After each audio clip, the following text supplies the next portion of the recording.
Okay, this video is going to look at the last of the four major P's.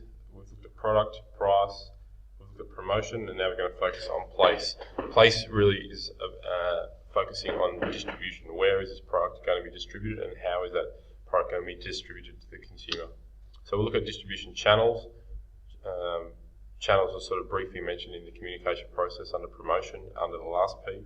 We'll look at channel choice, so there are three choices of channels, and then physical distribution. So in terms of place, what is it really all about? It's about distribution. It's about activities that make the products available to customers when and where they want to purchase them. So making sure, at least as much as you can, that the place that your products are being distributed through to get to your customers are where the customer can easily or relatively easily access those products. So some traditional distribution channels, if you have a look here, some traditional distribution channels are through retailers, across this bottom line here, let's move this out of the way, retailers, wholesalers, distributors, and also through agents. So some manufacturers, and this will make more sense as we go into more detail here, some businesses or products will go through an agent of some sort. They'll go then to a wholesaler, and then to the retailer, and we as the consumer will then purchase the product at the end of that line. Whereas we can go right to the other end of the spectrum, and from a distribution perspective, some products come immediately from the producer, while some products might just go through a retailer to the consumer, whereas others might go through the wholesale channel and then to the retailer and then to us as the consumer. So there are many distribution channels, and there are pros and cons to each sort of model, if you will, in terms of distribution.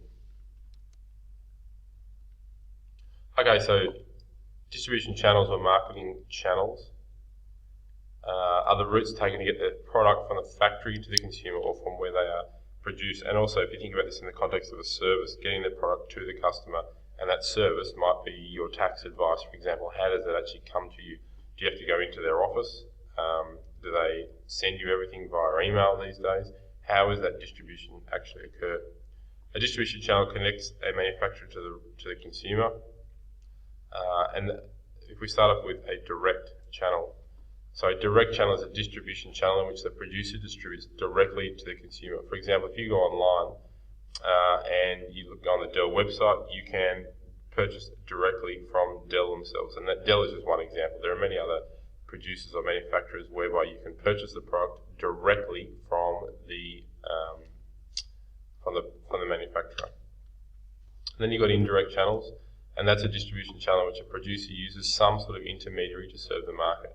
So someone is standing in between the producer and the consumer, i.e. us, in an effort to get that product to that consumer. And there are reasons why an organisation might choose to go direct, and there are reasons why an organisation might choose to go indirectly, i.e. use some sort of intermediary to distribute that product to the consumer.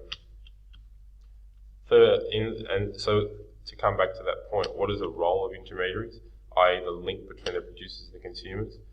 Well, they operate between the source of the product and the final user. Generally, often they'll have expertise in distributing our product, whereas the producer of that product is just an expert in producing the product.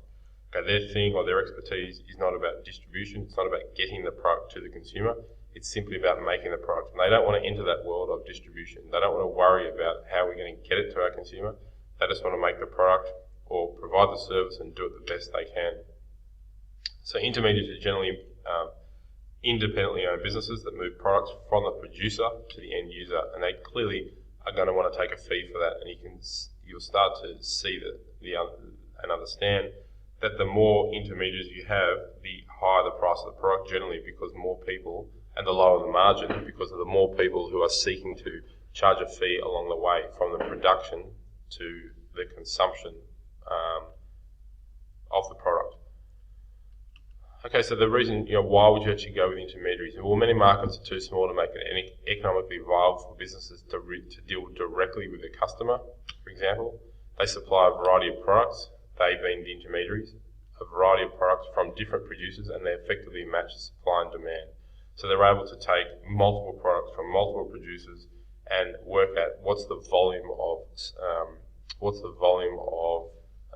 that particular product required for this market.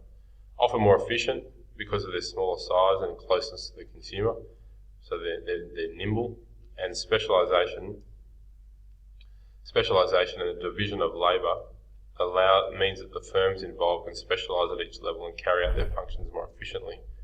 So by empowering someone else to distribute the product for you, as I said before, allow someone who's an expert to do that distribution and allow the business to focus on doing what they do best, which is making that particular product or providing that service.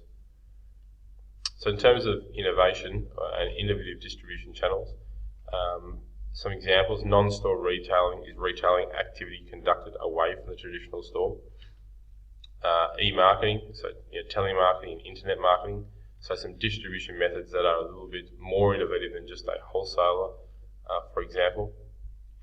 Okay, in terms of channel choice, how a business chooses the channel of distribution best suited to its product depends largely on the location of the business's market or market coverage.